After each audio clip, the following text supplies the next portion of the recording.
महिला के प्रति बार बार एक ही शब्दों को रिपीट करना, मैं अपने मायके चले जाऊंगी, तुम्हारे साथ नहीं रहूंगी, या मैं तुमसे तलाक ले लूंगी, या मैं सुसाइड कर लूंगी, बार बार हर दिन इस प्रकार की जो गतिविधियां अगर वो रिपीट की जाएं, बार बार कहा जाए, तो उसे भी आप ये समझ सकते हैं कि इट इज़ मेंटल टॉर्चर और ये भी मानसिक प्रताड़ना के दायरे में आ जाएगी। चलिए ठीक है सर, आपने अच्छा किया ये चीज बता दी।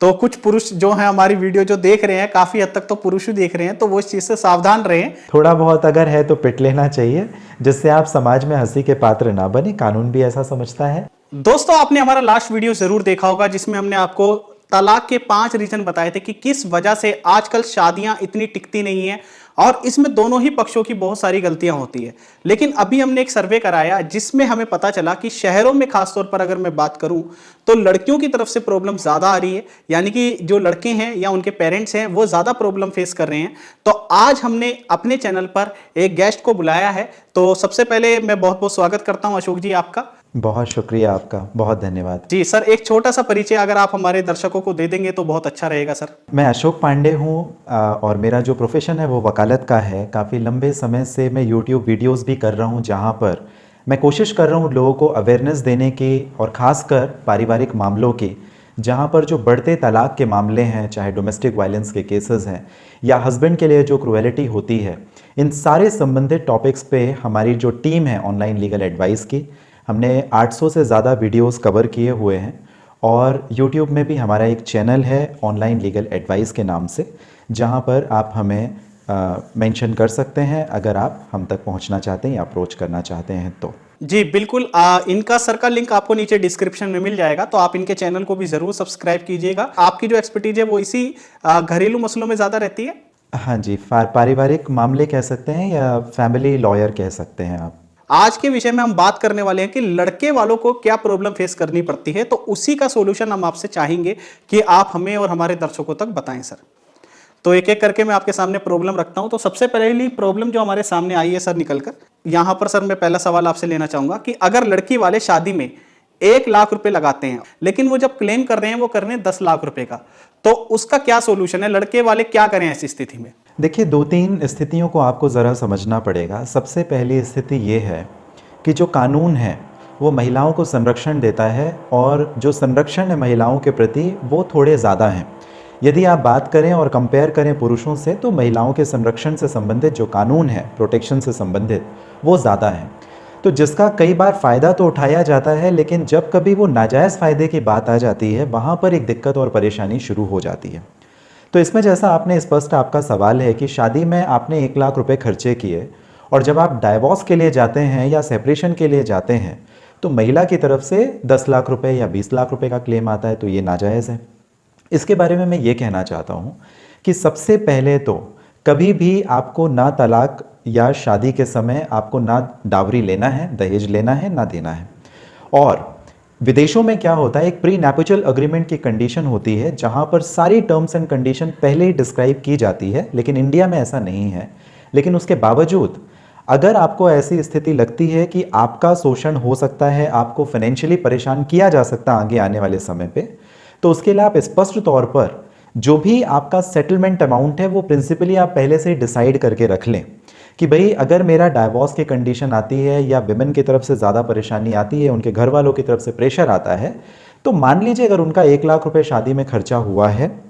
तो as an final settlement amount आप उसे 2 लाख या 3 लाख रुपए दे दें। तो मतलब इट शुड बी लाइक 2 और 3 टाइम मोर देन जो भी उन्होंने अपने खर्चे किए हैं। लेकिन अगर वो डिमांड काफ़ी ज़्यादा होती है प्रोपोर्शनली, जैसे 10 लाख रुपए, 20 लाख रुपए या कुछ और भी ज़्यादा, तो ये एक नाजायज़ डिमांड है जिसे आपको फुलफिल नहीं करना चाहिए, और इस स्थिति में आपको कोर्ट का सहारा लेना चाहिए। अच्छा सर, इसी के अंदर मैं एक जानकारी आपसे लेना चाहता था कि जैसा कि आपने बताया कि जैसे मैंने आपसे पूछा था कि 1 लाख रुपए दहेज है। पहली बात तो ये बात सच है कि दहेज लेना और देना दोनों ही गैर कानूनी है। लेकिन अगर सर हम जैसे ही बात करते हैं, कोई भी शादी का फंक्शन होता है, खासतौर पर हम इंडियन जो वेडिंग की बात कर रहे हैं, तो इसमें लड़के और लड़कियों की तरफ से, दोनों की तरफ से चाव होता है, पेरेंट्स की तरफ से, कि एक अच्छी धूमधाम से शादी हो, हमारे बच्चे की शादी है। तो अगर लड़की वाले, जैसे लड़की वालों को एक शादी का फंक्शन करना होता है और वो उसमें अगर कोई भी पैसा लगाते हैं, चाहे वो 1 लाख रुपए लगाएं चाहे 10 लाख रुपए लगाएं, तो क्या सर वो भी दहेज के अंतर्गत आता है या नहीं आता सर? नहीं, ये जो पैसा अपनी मर्जी से लगाया हुआ होता है, चाहे वो लड़की की तरफ से लगाया जाए या लड़के की तरफ से लगाया जाए, उसे दहेज में नहीं माना जाता।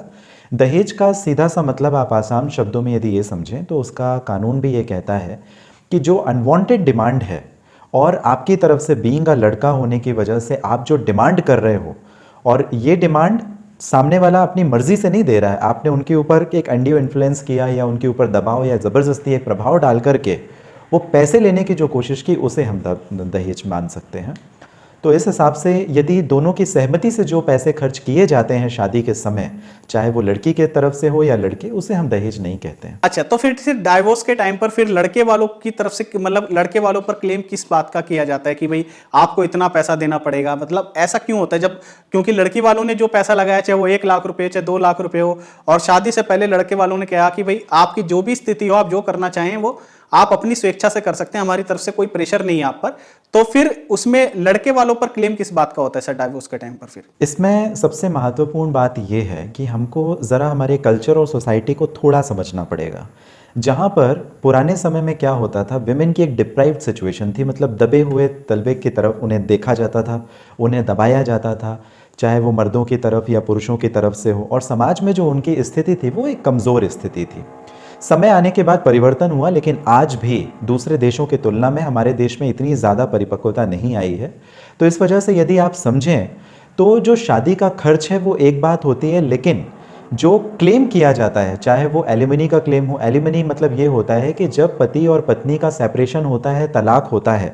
तो उस समय जो एक फाइनल बड़ी मोटी रकम क्लेम की जाती है, मांगी जाती है महिला के द्वारा, औरत के द्वारा, उसे हम लोग एलिमनी कहते हैं। तो ये जो रकम मांगी जाती है उसके पीछे ये रीज़न है क्योंकि लड़के की शादी दूसरी हो जाएगी। लड़का हो सकता है जॉब करता हो, कमाता हो, और लड़की अभी तक हाउसवाइफ थी, उसने कुछ अर्न नहीं किया, तो इस हिसाब से उसकी स्थिति ना यहाँ की ना वहाँ की रह जाती है। लेकिन दिक्कत वहाँ पर आती है जहाँ लड़की भी कमा रही है, लड़का भी कमा रहा है, दोनों की सिचुएशन बराबर है, और आप यदि अगर ऐसा समझें कि भाई वहाँ पे लड़की को कुछ नहीं मिलना चाहिए तो वो भी गलत है। लेकिन जहाँ पर दोनों बराबर हैं, मतलब तराजू में यदि नापे तो दोनों का समतल व्यवहार है और वजन है, वहाँ पर यदि लड़की कुछ क्लेम करे तो वो अनुचित है, वो गलत है। मैं वही जानना चाह रहा हूं कि अगर लड़की जॉब करती है तो एक तरह से फिर उसकी कोई भी डिमांड जो उन्होंने अपनी स्वेच्छा से खर्च किया तो वो एक तरह से नाजायज मानी जाएगी सर? बिल्कुल ठीक है, कानून भी यही कहता है कि वो मेंटेनेंस लेने की हकदार नहीं होती है, और जो एलिमनी है तो ये प्रॉपर्टी यानी प्रॉपर्टी लॉ में आ जाता है,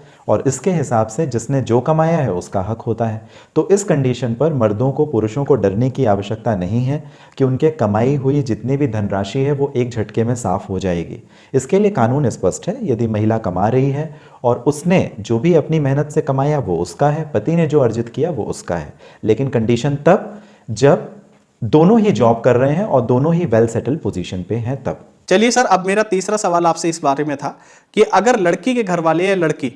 अपना अफेयर छुपाते हैं, जैसे कोई भी मतलब कोई भी बात होती है आज की डेट में, आपको पता है कि कॉलेज में, स्कूल में बहुत तरह की सिचुएशन आज की डेट में है, सब ओपन माइंडेड है, और ऐसा होता है कि लड़की शादी नहीं करना चाहती, अरेंज मैरिज नहीं करना चाहती, लेकिन लड़की के जो घर वाले हैं ज़बरदस्ती कि भाई वो लड़का सही नहीं है या दूसरी जाति का है, और वो शादी करा देते हैं और बिना बताए लड़के वालों को कि भाई ऐसे ऐसे कोई बात है, ऐसा कोई बैकग्राउंड है, और बाद में लड़की की शादी जब हो जाए उसके बाद फिर वो कहेगी भाई मैं तो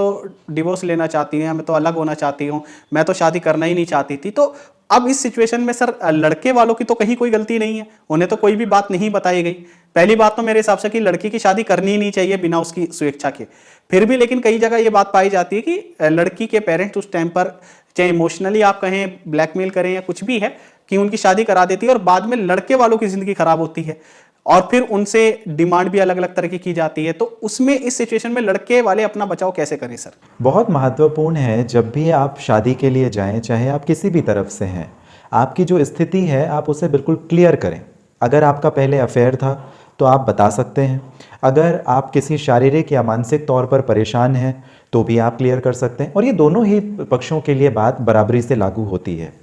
आपने स्पष्टता जो प्रश्न किया उसका जवाब ये है कि यदि इस प्रकार की कंडीशन होती है तो जहाँ पर एक्स्ट्रा मैरिटल अफेयर की बात हो तो शादी के पहले के जो है उसे कानून नहीं मानता, लेकिन अगर इस प्रकार की स्थिति शादी के बाद भी बनती है और लड़की अगर ये कहती है कि मैं अपने पति के साथ अब नहीं रहना चाहती और मैं अपने पुराने प्रेमी के साथ में ही रहना चाहती हूँ, इस कंडीशन पर लड़की की कहीं पे कोई गलती नहीं होगी और उसे पूरी जो कानून है वो मदद मिलेगी, और इस कंडीशन पर उसे मेंटेनेंस भी शायद ना देना पड़े, और जो फाइनल सेटलमेंट ऑफ अमाउंट जो हम एलिमनी कहते हैं वो भी उसे ना देना पड़े, क्योंकि यहाँ पे लड़के की कोई गलती नहीं थी। अच्छा सर, ठीक है, आपकी बात बिल्कुल सही है सर। लेकिन सर अब जैसे अगर यही स्थिति को हम अपोजिट करते हैं, अब यही बात लड़के की तरफ से आ जाए और लड़का बाद में कहे मैं इस लड़के के साथ नहीं रहना चाहता और मैं तो अपनी पुरानी प्रेमिका के साथ रहना चाहता हूं, या मैं मतलब कोई भी कारण से वो बताए कि भाई मैं नहीं रहना चाहता, तो उसे तो सर यहाँ पर मतलब कहीं ना कहीं एक हर्जाना देना ही पड़ेगा ना सर लड़की को फिर। बिल्कुल सही बात है, क्योंकि यहाँ पर लड़की की गलती नहीं है, लड़के की गलती है। इस वजह से मेंटेनेंस के साथ साथ जो एलिमनी है वो एलिमनी भी उसे पे करना पड़ सकता है। तो सर यही मैं जानना चाह रहा हूं फिर लड़की वालों को क्यों नहीं करना पड़ता, क्योंकि लड़के वालों की जब गलती नहीं है, यहां पर लड़की वाला तो ठीक है नहीं मांग नहीं सकता, लेकिन लड़के वाले को तो देना पड़ रहा है अपनी गलती होने पर, लेकिन लड़की वालों को क्यों कुछ नहीं देना पड़ता, वो सिर्फ मतलब कि हम मांगेंगे नहीं। जी हाँ, इसका जवाब केवल ये है कि कानून में जो मेंशन है एलिमनी के बारे में, वो केवल और केवल हकदार बनाया गया है विमेन को। तो इस कंडीशन पर आदमी को क्लेम करने का हक नहीं बनता है। हाँ, वो क्लेम ज़रूर कर सकता है, कुछ एक्सेप्शनल केसेस भी हैं जहाँ पे वाइफ वर्किंग है, हस्बैंड नॉन वर्किंग है, वाइफ स्ट्रॉन्ग पोजीशन पे है, हस्बैंड डिप्राइव पोजीशन पे है, तो उस कंडीशन पर वो क्लेम किए जा सकते हैं। बट फिलहाल की जो स्थिति है वहाँ पे विमेन को पावर है कि वो एलिमनी क्लेम कर सके, उसको लीगल राइट्स कानून के द्वारा दिए गए हैं। इसके अलावा सर एक प्रश्न ये आता है कि अगर लड़की के पेरेंट शादी से पहले अगर जैसे कोई भी बात है, ये भी पिछले सवाल से थोड़ा मिलता जुलता सवाल है कि जैसे अगर लड़की के पेरेंट्स बोलते हैं कि भाई लड़की या तो जॉब कर सकती है, ठीक है, लड़के वाले इस बात से एग्री कर जाते हैं, ठीक है भाई लड़की जॉब कर सकती है, कोई प्रॉब्लम नहीं है, लेकिन लड़की सर पता चलता है बाद में ना तो जॉब भी करना चाहती है और उसका घर के काम में भी कोई इंटरेस्ट नहीं है, और वो कहीं ना कहीं मतलब क्या कहते हैं जो लड़के के पेरेंट्स हैं या उसके जो भाई बहन हैं उनके साथ भी अच्छा तालमेल नहीं रखती है, अपनी मतलब कहने का मतलब ये है कि एक ऐसा नेचर बना लेती है कि जिससे कहीं ना कहीं सभी घर वाले बहुत ज़्यादा अपसेट हैं या परेशान हैं उसकी गलत हरकतों से, जैसे अपनी पसंद का पहनना, चाहे वो सोसाइटी में मतलब माने जाएं कपड़े या ना माने जाएं, इस तरह के की मतलब एक जो संस्कार है जिस सोसाइटी में वो गई है लड़की, वहां से वो तालमेल उस तरह का ना बनाए, तो ऐसी स्थिति में फिर लड़के वाले किस तरह से अपना बचाव करें सर? ये आपका जो प्रश्न है वो काफ़ी शानदार प्रश्न है, और अमूमन जो परेशानी लोगों को आती है वो इसी संदर्भ में आती है। इसे हम क्या कह सकते हैं, इसे जो कानून की भाषा में अगर हम समझें तो इसे कंपैटिबिलिटी डिफरेंस कहा जाता है, कि एक दूसरे के लिए वो कंपैटिबल नहीं है। इस कंडीशन पर जो लड़का है वो क्या कर सकता है, सबसे पहला तो ये, क्योंकि दोनों की आपस में बनती नहीं है और जो लड़की का व्यवहार है, चाहे वो घर में ना काम करने से संबंधित हो या जॉब ना करने से संबंधित हो, अपनी सारी इच्छा के अनुरूप लड़की चलना चाहती है, इस कंडीशन पे वो गलत भी नहीं है। हर एक को फ्रीडम ऑफ राइट है, वो जैसा चलना चाहें, जो करना चाहें बिल्कुल कर सकते हैं। हमारे भारत के संविधान ने उन्होंने ये अधिकार दिया है। लेकिन यहाँ पर किसी दूसरे के अधिकार भी इन्फ्रिंज हो रहे हैं, टूट रहे हैं, उल्लंघन हो रहा है, किसके? लड़के के और उनके घर वालों के। इस कंडीशन पर वो सिंपली म्यूचुअल डाइवोर्स की तरफ जा सकते हैं, आपसी सहमति तलाक की तरफ जा सकते हैं, और फिर भी अगर बात ना बने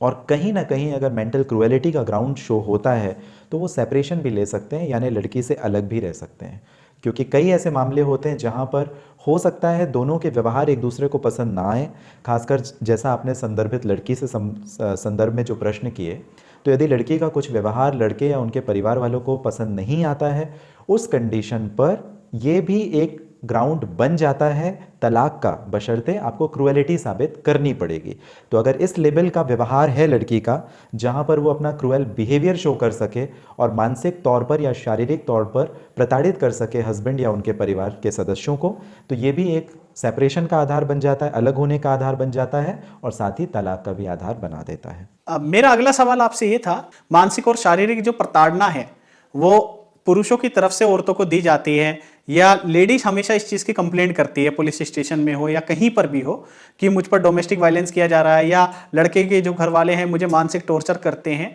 लेकिन इसका अपोजिट भी आज की डेट में देखा जा रहा है, लेकिन उसका पुरुषों को पास कोई समाधान नहीं नजर आ रहा कि वो किस तरह से, अगर मान के चलिए कोई लड़की या कोई वाइफ अपने हस्बैंड पर हाथ उठाती है या उसे उल्टा सीधा अपशब्द बोलती है, उसका अपमान करती है, तो ऐसी स्थिति में पुरुषों को क्या करना चाहिए सर? ये भी एक प्रकार से मानसिक प्रताड़ना है। यदि पत्नी अपने पति पर शारीरिक हमला करती है, हाथ पैर चलाती है और साथ साथ अभद्र शब्दों का इस्तेमाल करती है, तो जिस तरीके से mental and physical cruelty husband wife को करता है, वैसे ही अगर महिला भी ये सारी चीज़ें करे तो मेंटल क्रूएलिटी हस्बैंड के प्रति होती है। और हमेशा से ही बिना किसी भेदभाव के दोनों के लिए ही जो क्रूएलिटी है वो तलाक का भी आधार है, जुडिशल सेपरेशन का भी आधार है। तो ऐसा नहीं है कि हमेशा लड़की को प्रताड़ना मिलती है शारीरिक और मानसिक, लड़के और उनके परिवार के सदस्यों को भी प्रताड़ना हो सकती है शारीरिक और मानसिक से संबंधित। इस पर हमारे देश का कानून किसी प्रकार से कोई भेदभाव नहीं करता। नहीं सर, ये बात तो आपकी ठीक है, लेकिन अगर इसी चीज को हम थोड़ा प्रैक्टिकल वे में देखें, अब अगर कोई देखिए, अब कोई लड़की है, अगर कोई उसका पति उसे मारता है या उसके घर वाले उसे मानसिक टॉर्चर करते हैं और वो जाकर पुलिस स्टेशन में उनके खिलाफ कंप्लेंट करती है, तो उसे तो सामाजिक तौर पर, कानूनी तौर पर हर तरह से जायज माना जाएगा कि भाई उसे ये कदम उठाना चाहिए था अन्याय के खिलाफ। लेकिन अगर इसी पोजीशन को हम उल्टा कर दें कि अगर कोई वाइफ अपने हस्बैंड को पीटती है या अभद्र व्यवहार करती है, गालियां देती है, कोई भी मतलब किसी भी तरह से उसकी मां को गाली देती है, उसके पिता को, या कुछ भी किसी भी प्रकार से मतलब उनके साथ अच्छा व्यवहार नहीं करती और साथ साथ शारीरिक रूप से भी हमला करने की कोशिश करती है, और ऐसे में अगर प्रैक्टिकल में बात करूं और पुलिस स्टेशन में जाकर अगर लड़का कंप्लेंट करता है, तो आपको नहीं लगता कि वो एक तरह से हास्यास्पद बात बनती है कि भाई आप एक आदमी होकर, जो आज की डेट में भी देखिए जो मानसिकता है हम उसे तो चेंज नहीं कर सकते। हमसे पुलिस वाला भी सबसे पहले सवाल ये करेगा कि यार कि तू कैसा आदमी है कि अपनी औरत के खिलाफ, मतलब तू अपनी औरत से पिट रहा है। मतलब एक पुरुष का अगर देखा जाए तो वो दोनों तरफ से है, अगर वो खुद पिट रहा है तब भी उसी की बदनामी है कि भाई तू आदमी होकर औरत से पिट रहा है। सर मैं यहां पर एक बात प्रैक्टिकल कह रहा हूं, और यहां पर अगर वो अपनी औरत पर मतलब डिफेंस में हमला करता है या उसे उल्टा मारता है, उसका जवाब देता है, तो उसमें भी उसी की बदनामी है कि भाई तू औरत पर हाथ उठा रहा है, तो किस तरह का इंसान है। तो ऐसी स्थिति में आप पुरुष को क्या करना चाहिए सर? अभी तक अगर फिलहाल की स्थिति में बात करी जाए, अगर मान लीजिए कि पति महिला को मारता है, अपनी वाइफ को परेशान करता है, शारीरिक और मानसिक तौर पे हाथापाई करता है, मारपीट करता है, अभद्र व्यवहार करता है, तो जो कानून है वो तो लड़कियों के फेवर में है। क्या? डोमेस्टिक वायलेंस एक्ट, उसके साथ साथ डीवी एक्ट के साथ में 498A जो आईपीसी में हमारा जो पीनल लॉ है इंडिया का, वहाँ पर भी प्रावधान दिए गए। लेकिन लड़कों के लिए ऐसा कुछ नहीं है, क्योंकि कानून में नहीं है। तो ऐसा मान के आज की स्थिति में हम चल सकते हैं कि जो पुरुष है वो महिला से नहीं पिट सकता, और यदि वो पुलिस थाने जा करके पुलिस को शिकायत भी करे कि महिला ने उसे मारा है या मारपीट की है, तो कानून भी उस पर हंसेगा। आपका जो कहना है वो बिल्कुल लाजमी है, बिल्कुल सही है, और स्थिति और वास्तविकता ऐसी ही है प्रैक्टिकली अगर ऐसी कोई बात आती है तो। लेकिन इसके साथ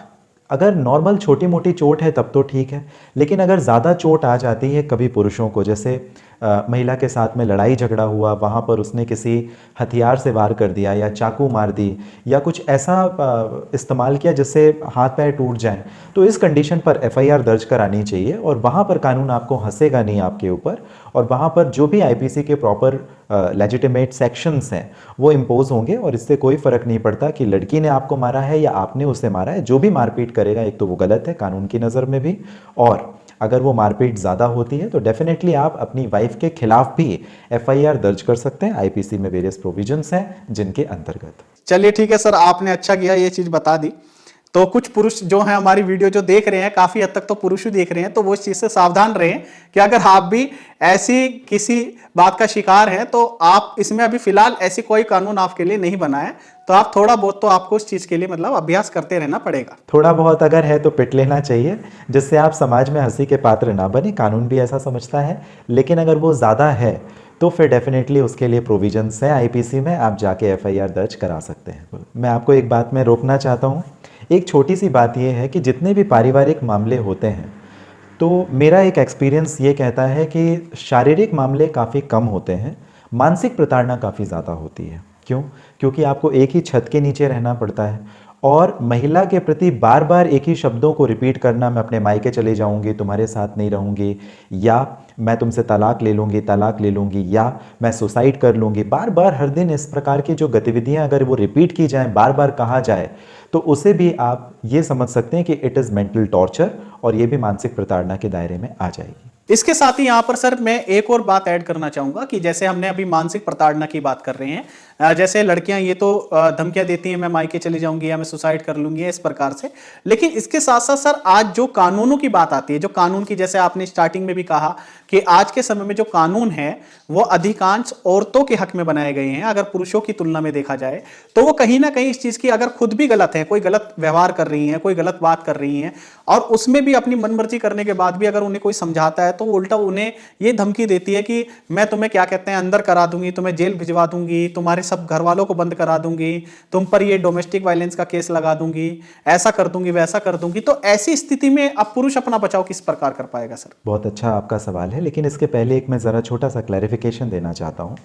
जो कानून बने हैं हमारे देश में, चाहे वो डोमेस्टिक वायलेंस एक्ट से संबंधित हो या 498A से संबंधित, यदि महिलाओं की बात की जाए तो ज़्यादातर जो दुरुपयोग है वो इन्हीं धाराओं का, इन्हीं सेक्शन और इन्हीं कानून का किया जाता है। तो ऐसा नहीं कि हर एक मामले में उसका दुरुपयोग होता है, लेकिन आज के समय में, आज के परिवेश में अधिकांशतः उसका दुरुपयोग हो रहा है। दूसरी महत्वपूर्ण बात, जब कभी भी पुरुष को ऐसी आशंका हो, पति को ऐसी आशंका हो कि महिला इन सारे कानून का दुरुपयोग करके आपको जेल या सलाखों के पीछे भेज सकती है, आपको परेशान कर सकती है, आपके परिवार वालों के खिलाफ कोई एक्शन ले सकती है, वहाँ पर काफ़ी ज़रूरत ये आपको है कि आप पहले ही लीगल रिप्रेजेंटेशन करके रखें। लीगल रिप्रेजेंटेशन का मतलब ये होता है कि लिखित तौर पर आप जो सूचना है, इंटीमेशन है, इन्फॉर्मेशन है, जो प्रॉपर अथॉरिटीज़ होती हैं like local police station, women commission, superintendent of police, commissioner of police and home department through principal secretary, तो ये जो 5-6 अथॉरिटीज़ हैं, वहाँ तक आप जानकारी ज़रूर दें, ज़रूर पहुँचाएं कि आपके साथ इस प्रकार की गतिविधियाँ हो रही हैं। उससे होगा ये कि जब कभी कल को विमेन या आपकी जो वाइफ है वो आपके खिलाफ झूठा प्रकरण या मुकदमा दर्ज करने की कोशिश करेगी, तो आपको कानूनी संरक्षण इन्हीं दस्तावेजों, डॉक्यूमेंट्स के माध्यम से मिलेगा। अच्छा सर, जैसे कोई भी लड़की शादी करके आती है, वो जो भी करना चाहती है,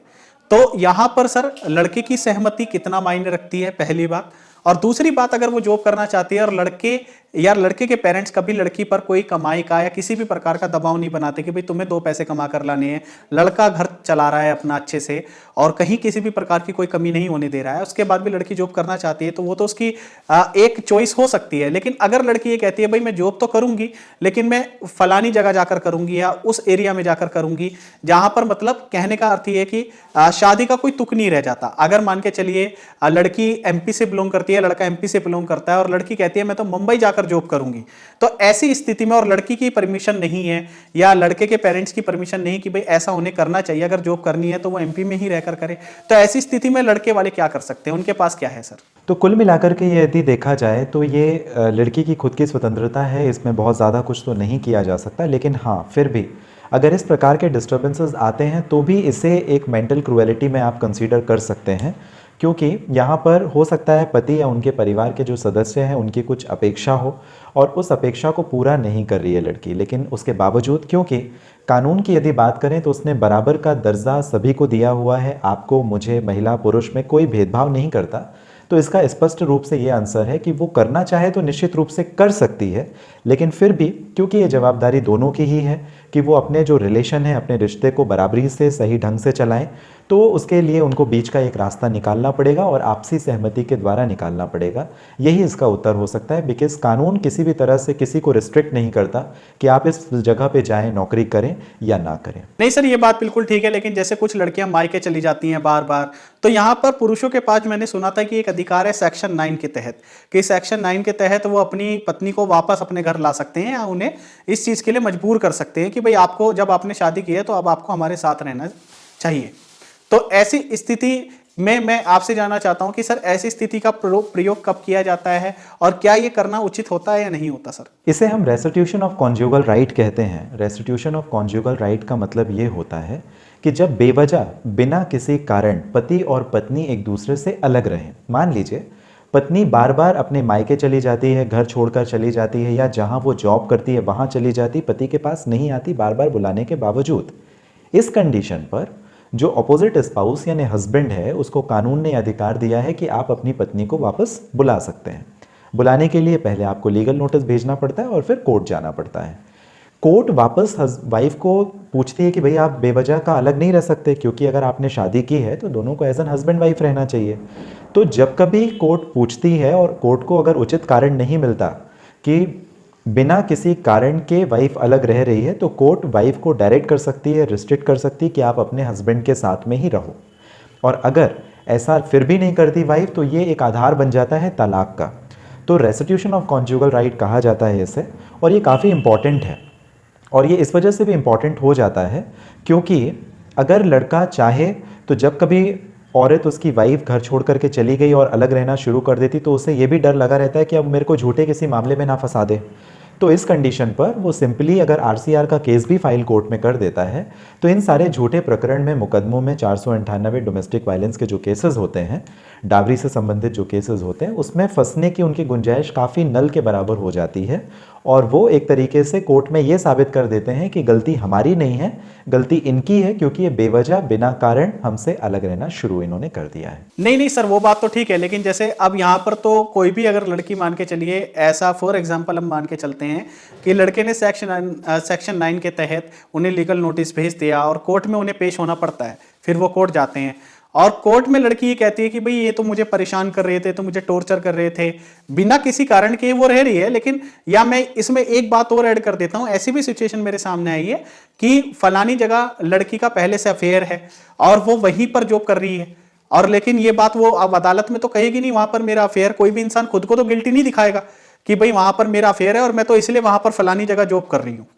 कि अब मैं तो एक्स्ट्रा मैरिटल अफेयर, क्योंकि वो तो उसे भी पता है कि वो उसी में उसी का माइनस पॉइंट जाएगा उसमें। और वो यहाँ पर लेकिन ये झूठा मुकदमा करती है जब अदालत उसे बुलाती है कि भाई ये लोग मुझे डोमेस्टिक प्रताड़ित कर रहे थे शारीरिक रूप से, या दहेज की डिमांड करते थे, या मारते पीटते थे। तो इसमें कोर्ट लड़की का पक्ष फिर कितना मानेगी सर? बिल्कुल सही बात है, पक्ष बिल्कुल समझेगा, बिल्कुल मानेगा, लेकिन बशर्ते उनके पास सबूत होने चाहिए, क्योंकि चाहे लड़के की तरफ से हो या लड़की की तरफ से हो, जब तक सबूत प्रस्तुत नहीं किए जाएंगे कि पति मुझे परेशान कर रहा था या उनके घर वाले मुझे डोमेस्टिक वायलेंस कर रहे थे या डावरी की डिमांड कर रहे थे, ऐसे जब तक एविडेंसेस कोर्ट के समक्ष नहीं प्रस्तुत किए जाएंगे, कोर्ट नहीं मानेगा। केवल कहने से या केवल आरोप लगा देने से बात पूरी नहीं होगी जब तक कि वो रीजनेबल एविडेंस के साथ कोर्ट में ना रखा जाए। और अब मेरा सर लास्ट सवाल ये है, लड़के वालों को समझ आ गया कि भाई इस लड़के के साथ कोई फ्यूचर नहीं है और वो डिवोर्स चाहते हैं, बट लड़की डिवोर्स नहीं देना चाहती, तो ऐसी सूरत में क्या करें? बहुत ज़रूरी है दोनों चीज़ों को समझना कि रिश्ते का मतलब एक तरफ से चलने की गुंजाइश ना होते हुए दोनों तरफ से चलने की गुंजाइश होती है, और ये वैसा ही है कि ताली दोनों हाथ से बजे तभी आवाज़ आएगी। तो अगर रिश्ते को आपको अच्छे से चलाना है तो महिला के साथ साथ पुरुष और पुरुष के साथ महिला को कदम बढ़ा के चलना पड़ेगा, पहली बात। यदि ऐसा नहीं होता है, और जैसा हम विशेषता इस टॉपिक पे बात कर रहे हैं इस वीडियो के, कि जहाँ पे महिलाओं की तरफ से यदि कदम से कदम ना मिलाए जाएं और गलत ढंग से प्रताड़ित किया जाए, किसी भी तरीके से बात ना मानी जाए और उसके बाद परिवार में क्लेश का माहौल एक बनाया जाए, तो इस स्थिति में यदि वो तलाक के लिए रेडी नहीं भी है तो भी आपके पास यानी पुरुषों के पास ये अवेलेबल ग्राउंड होता है कि आप जुडिशियल सेपरेशन में जाएं और आप अलग रहें। मतलब तलाक एक अलग बात होती है, तलाक तो आपका परमानेंट चैप्टर क्लोज, लेकिन जो जुडिशियल सेपरेशन है, कोर्ट आपके मामले की गंभीरता को समझते हुए आप दोनों को अलग अलग रहने की हिदायत देती है, ऑर्डर पास करती है और रिस्ट्रेनिंग ऑर्डर भी पास करती है कि लड़की आपके और आपके परिवार वालों के जीवन में ज़्यादा दखलंदाजी ना करे। तो आप जुडिशियल सेपरेशन के लिए जा सकते हैं और कोर्ट से इनफैक्ट रिस्ट्रेनिंग ऑर्डर ले सकते हैं, जहां पर कोर्ट लड़की को रिस्ट्रेंट करेगी, रोकेगी, रोकथाम करेगी कि भाई आप इनकी लाइफ में अब ज़्यादा इंटरफेयर ना करें, जिससे उनकी दिक्कतें कम हो सकती हैं। तो ये ऑप्शंस हैं मेरे ख्याल से जो काफ़ी मददगार सिद्ध होंगे। कि चलिए जो लोग शादीशुदा हैं, जो बन चुके हैं इस रिश्ते में, या मैं एक तरह से ये कहूं कि जो प्रॉब्लम आती है तो उसमें वो अपने आप को फंसा हुआ जो महसूस करते हैं, तो उसका तो आपने सॉल्यूशन बता दिया। लेकिन आज के समय में जो शादी हो रही है, कि सबसे ज्यादा जो आधार बनता है, बाद में जो डिवोर्स तक कहानी पहुंच जाती है, तो वो कहीं ना कहीं ये चीज देखने में आई है कि लड़के वाले की तरफ से हो चाहे लड़की वालों की तरफ से हो, जैसे फॉर एग्जाम्पल एक झूठ का आधार सबसे ज्यादा बनता है। जैसे अगर लड़का महीने के 20,000 रुपए कमाता है तो शादी के समय पर बोल दिया जाए कि भाई लड़का तो 50,000 कमाता है हमारा, या लड़की घर का काम कुछ नहीं करना जानती है, उसका कोई इंटरेस्ट नहीं है घर के काम में, शादी के समय पर बोल दिया जाता है कि हमारी लड़की तो बहुत अच्छी है घर के कामों में।